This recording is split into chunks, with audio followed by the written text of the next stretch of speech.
मेरा नाम अर्शिया अंजुम है। मैं गवर्नमेंट उर्दू हाई स्कूल सुलेपेट से हूँ। मैं 9वीं जमात की तालिब इल्म हूँ।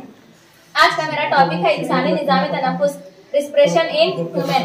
इंसानी निज़ाम तनफ़ुस यानी सांस लेने का अमल। इंसानों में हवा बिलतरतीब इन आज़ा से होकर गुजरती है। फेरिक्स, लार्ynx, ट्रैकिया, ब्रोंकाई, ब्रोंकियल्स, एल्वियोलाई और उरुख़ शारिया। इंसानों में हवा नाक के नथनों से होकर गुजरती है।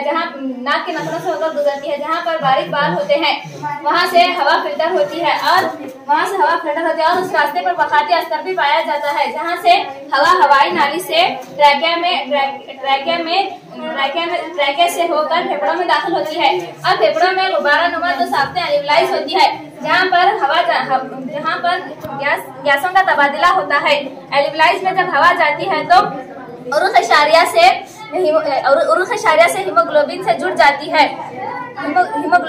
जाती है और हवा ट्रैकिया और लार्ynx फेरिक्स से होकर वापस नाक के जरिए से खारिज होती है। शुक्रिया।